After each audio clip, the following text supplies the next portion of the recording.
नमस्कार, मैं professor Dhiresh Kulshreshtha, professor and dean economics, Chitkara business school, Chitkara university Punjab. आज मैं आपसे यहाँ पर बात करूँगा क्रॉस इलास्टिसिटी ऑफ डिमांड। एक ऐसा टॉपिक जो इलास्टिसिटी ऑफ डिमांड में पॉजिटिव रिलेशंस और नेगेटिव रिलेशंस को दिखाता है। क्रॉस इलास्टिसिटी ऑफ डिमांड, कब हम कहते हैं कि ये क्रॉस इलास्टिसिटी ऑफ डिमांड है, इस पर मैं विस्तृत चर्चा आज आपसे करूंगा। अगर हम बात करें कि क्रॉस इलास्टिसिटी ऑफ डिमांड है क्या, the measure of responsiveness of the demand for a goods towards the change in the price of A related good is called cross price elasticity of demand. We know that in economics there are two factors, those are very much responsible or very much important, I can say here. One is goods and second is services. When we take the example, the responsiveness of the demand for a single good and change in the prices, like एक वस्तु के, किसी भी एक वस्तु के prices में कोई भी किसी भी प्रकार का परिवर्तन उसकी दूसरी वस्तु की डिमांड पर असर डाल दे। Are you getting my point? यानी कि एक वस्तु, दो वस्तु का एग्जांपल ले रहे हैं यहाँ पर। एक कोई वस्तु जिसके प्राइसिस में कोई परिवर्तन हो, या तो उसमें वृद्धि हो या उसमें घटौती हो, दोनों ही कंडीशंस में जो उसकी दूसरी गुड्स है उस पर असर पड़े, उसकी डिमांड पर असर पड़े। डिमांड पर दोनों तरीके का असर पड़ता है, प्रतिकूल और अनुकूल। अगर उस वो प्रभाव पड़े तो उसको हम कहते हैं क्रॉस इलास्टिसिटी ऑफ डिमांड। अब बात आती है कि वो असर कौन सी गुड्स, कौन सी सर्विसेज पर पड़ेगा और क्यों पड़ता है। तो being a professor of economics मैं यहाँ बताना चाहूँगा, और बहुत आपको डीप में लेके नहीं, बहुत सरल भाषा में बताना चाहूँगा।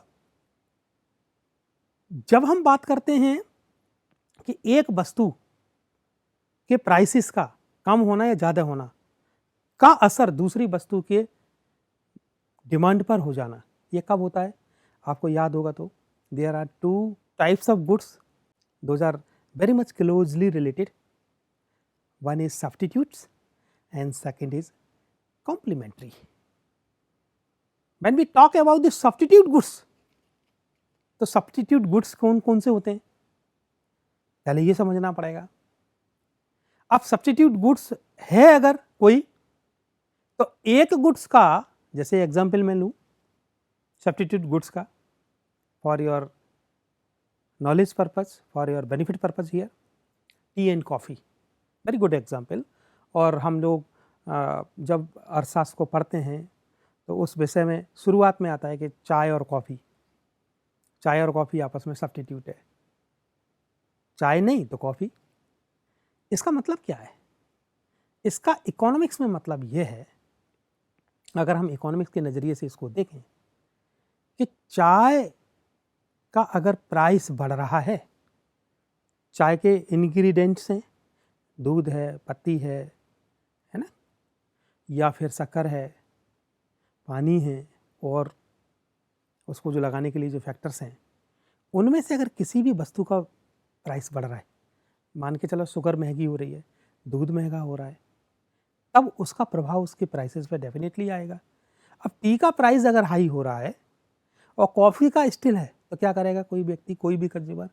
Definitely that consumer will choose, they will opt coffee in the place of tea, और यहीं से शुरू हो जाता है cross price elasticity.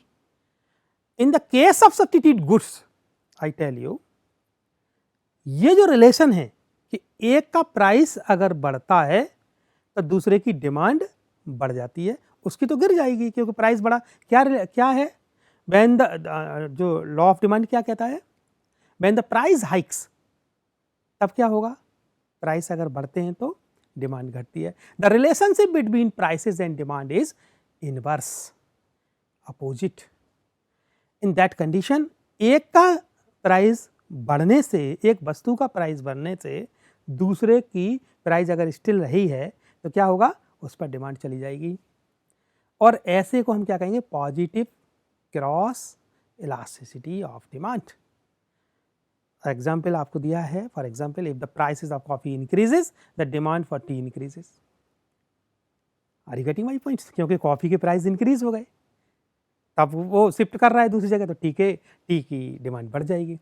This is a very good example for you. If I am coming to the next, like complementary goods, we know that what is the good example for complementary goods here?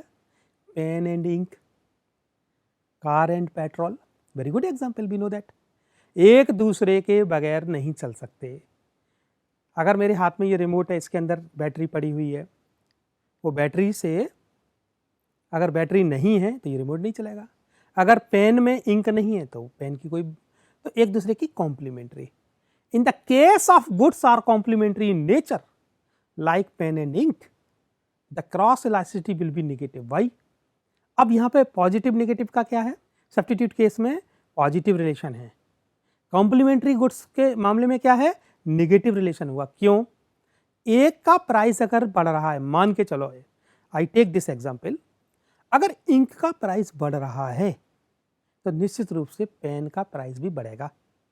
और ऐसी conditions में क्या होगा, क्योंकि अगर मान लो pen कोई 50 रुपए का है, पहले इंक उसमें 10 रुपए की आती थी, 40 रुपए का उसका अलग है, एक प्राइस है, एक एग्जाम्पल है।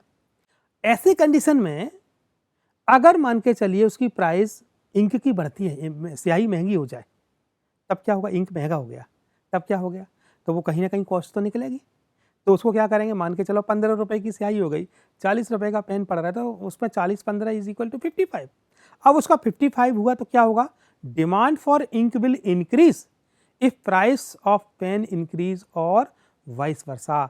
That is the negative relationship, and in the case of complementary it happens. So this is the very good example for complementary goods here. Now if I take the example for cross elasticity of demand here, how can be expressed? It is the cross elasticity. How can we count? How can we calculate? तो यहाँ पर दो goods लिए हैं, x and Y. Y दोनों goods कैसी हैं, x and Y दोनों गुड्स कैसी हैं, एक कॉम्प्लीमेंट्री हो सकती है और दूसरा क्या है, सब्स्टिट्यूट हो सकता है। मतलब दो गुड्स के एग्जाम्पल हैं जो दोनों के मैंने आपको दिए। उसका फॉर्मूला है क्रॉस इलास्टिसिटी ऑफ डिमांड का, proportionate change in the quantity demand of Y.